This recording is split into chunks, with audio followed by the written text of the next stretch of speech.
We are looking at how to pronounce the name of this Italian tennis player. We'll be looking at how to say more names from tenors. Stay tuned.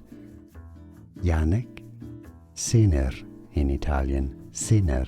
So in English, Jannik Sinner. We are looking at how to pronounce the name of this Italian tennis player. We'll be looking at how to say more names from tenors. Stay tuned. Jannik Sinner in Italian, Sinner.